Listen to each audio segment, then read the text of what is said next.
Imagine waking up to the sound of waves lapping against a rocky shore. You step out of a small wooden cottage painted in cheerful colors, breathe in the fresh pine-scented air of a forested island, and look out over the sparkling waters of the Oslofjord. No bars on the windows. No clanging metal doors. You have your own key to your room. Later you might bike across the island to tend to horses or work on a farm, play a game of tennis, relax in a sauna, or even go fishing in your free time. Sounds like a peaceful vacation at a luxury resort, doesn't it? This is not a 5-star getaway. This is Bastøy Prison, a low-security correctional facility located on a 2.6 square kilometer island near Horten, Norway. For over 100 male inmates, many convicted of serious crimes including murder, rape, and drug trafficking, daily life here looks strikingly different from the grim, high-security prisons most people picture when they think of incarceration. The question that has fascinated journalists, criminologists, and the public for years is simple yet provocative. Do inmates at Bastoy live like it's a luxury resort? Or is this model something far more intentional and effective? Bastøy Prison sits in the Oslofjord, about an hour's commute from Oslo. The island itself has a long history. It once served as a juvenile detention center nicknamed Devil's Island in the early 20th century due to harsh conditions. Today it operates under a completely different philosophy. Founded in its modern form in 1982, Bastoy is Norway's largest low-security prison. It houses roughly 115 inmates at any given time. The facility consists of around 80 buildings, including colorful wooden cottages where prisoners live, a working farm, timber facilities, a church, a library, and recreational areas. There are no fences surrounding the island, no razor wire, and no armed guards. Security is minimal by design. Out of approximately 70 staff members, only a handful, often just 4 or 5, remain on the island overnight. Guards do not carry guns. Inmates wear their own clothes rather than uniforms. They move freely within the island's boundaries, holding keys to their own rooms and often sharing small houses with a few others. Each cottage typically features a living area, kitchen, and bathroom. Inmates are responsible for keeping their living spaces clean and cooking most of their own meals. A typical day at Bastoy starts early. Inmates wake up, prepare breakfast using groceries purchased with their small daily wage, and attend a morning count or meeting. Work begins around 8:30 a.m. and runs until about 3:30 p.m. Jobs vary but are essential to the island's self-sufficiency.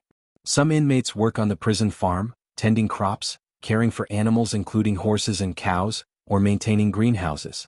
Others handle forestry, chopping wood for heating, or general maintenance tasks like repairing buildings and roads.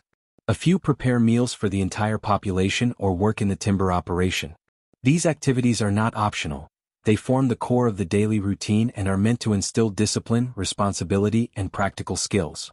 After the workday, free time begins. In summer, inmates might sunbathe on the small beach, swim in the fjord, fish from the shore, or play tennis on the court. In winter, cross-country skiing through the pine forest is popular.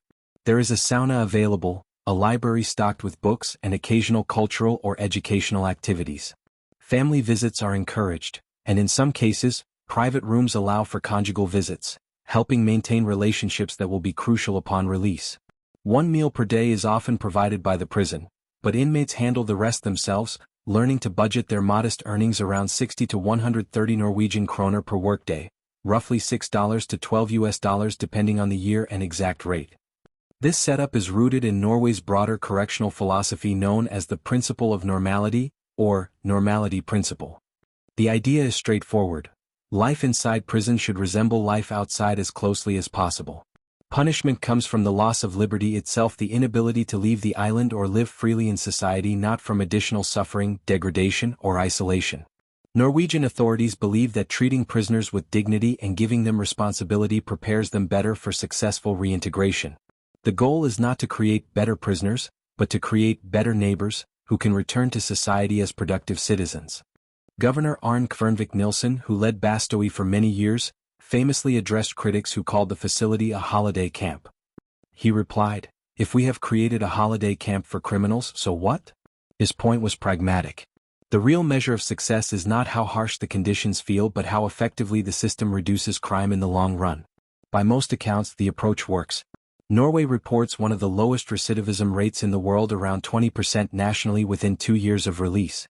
At Bastoy specifically, figures have been cited as low as 16% in various reports and documentaries. This stands in stark contrast to many other countries where reoffending rates often exceed 50% or even 60 to 70% within similar timeframes. Why does this model appear to succeed? Supporters point to several factors. First, the small scale, only about 115 inmates, allows for a genuine sense of community. Everyone knows each other. Inmates maintain the island themselves, which fosters ownership and accountability. If someone misbehaves or attempts to escape, the consequences are clear: transfer to a higher security prison with stricter conditions. Escapes are rare precisely because the incentives to stay are strong. The environment offers structure without constant surveillance, encouraging self-regulation. Second, the emphasis on work and skill building is key. Inmates learn vocational skills on the farm, in maintenance, or through educational programs. Some attend classes or workshops. Others may even commute to the mainland for jobs or schooling in the final stages of their sentence, returning to the island at night. This gradual transition helps bridge the gap between prison and freedom. Drug and violence counseling, therapy, and support for personal development are also available. Third, the psychological impact of normalcy cannot be overstated. Living in a cottage rather than a cell, cooking your own food, and having relative autonomy helps preserve a sense of humanity and self-worth. Many inmates have described feeling treated like people rather than criminals for the first time in the justice system. One former inmate noted in interviews that the experience helped him discover a new way of seeing himself, not as a failure, but as someone capable of change. Critics, however, remain unconvinced and often vocal. Headlines frequently describe Bastoy as the world's nicest prison, or even a luxury resort, sparking outrage especially in countries with more punitive systems. Detractors argue that serious offenders, murderers and rapists among them, deserve harsher punishment. They question whether sunbathing, horse riding and sauna sessions constitute justice for victims. Some call it soft on crime, and worry that it sends the wrong message to potential offenders. In an era of tough on crime politics elsewhere, the Norwegian model can seem almost provocative. Defenders counter that the data speaks for itself. Low recidivism means fewer victims in the future. If the goal of prison is ultimately public safety, then a system that turns out fewer repeat offenders achieves more than one focus solely on retribution. Moreover, conditions at Bastoy are not without rules or hardships. Inmates earn very little money, must work daily, face strict accountability for behavior, and live under the constant knowledge that any violation can mean a return to a more restrictive environment. Winters on the island can be cold and isolating.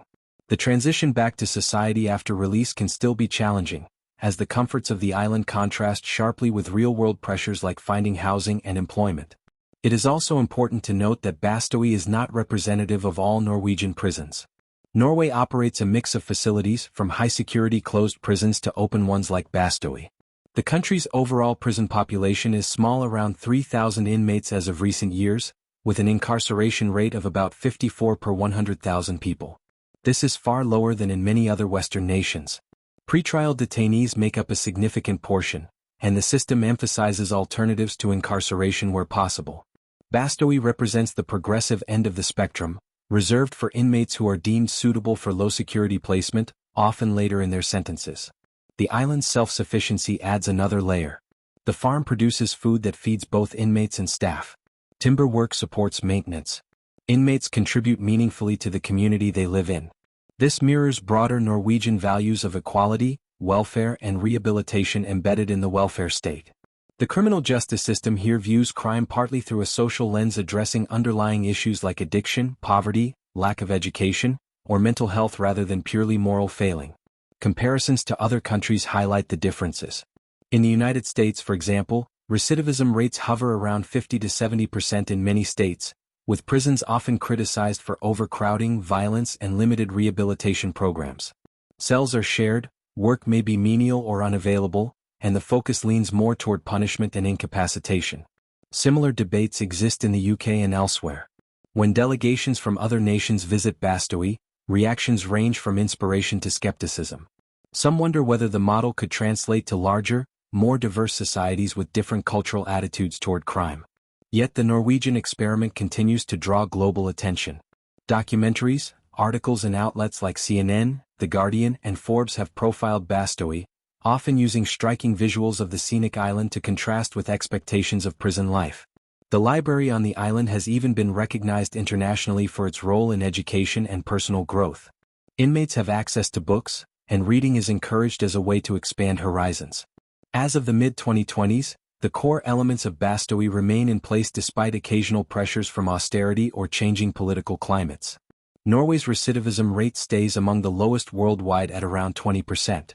Bastoy's reported rate of 16% in some studies continues to be cited as evidence that humane treatment combined with responsibility can yield results. So, back to the central question. Do inmates live like it's a luxury resort? The honest answer is no, not in the sense of endless leisure or pampering. There is structure, work, accountability, and the undeniable reality of lost freedom. Inmates are serving sentences for serious offenses. They are not on vacation. The cottages are modest, not opulent. The daily wage is tiny. The isolation of island life brings its own challenges. Guards may act more like mentors, but rules are enforced and privileges can be revoked. At the same time, compared to traditional prisons filled with concrete blocks, constant lockdowns, and dehumanizing routines, Bastoy offers a radically different environment. It prioritizes rehabilitation over retribution. It bets on the idea that most people, even those who have committed grave wrongs, can change if given the right conditions: dignity, purpose, skills, and support. Critics who label it a luxury resort often miss the deeper purpose. The luxury is relative and intentional. It is the luxury of normal human dignity in a controlled setting. The resort-like appearance serves a goal: reducing the psychological damage of incarceration and equipping inmates to succeed outside.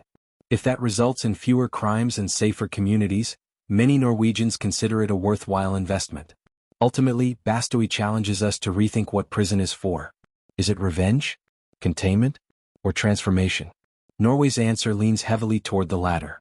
The island prison stands as a living experiment in trust, responsibility, and hope.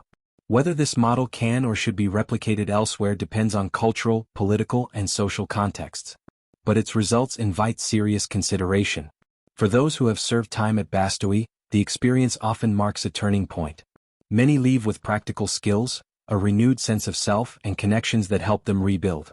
The low reoffending rate suggests that, for a significant portion, the message gets through. Society still sees potential in you, and you are expected to live up to it. In the end, Bastoy Prison is neither a pure luxury resort nor a traditional hellish jail. It is a carefully designed environment that tries to balance justice, safety, and humanity. In a world where prisons in many places struggle with high failure rates, this small island in the Fjord offers a provocative alternative worth studying.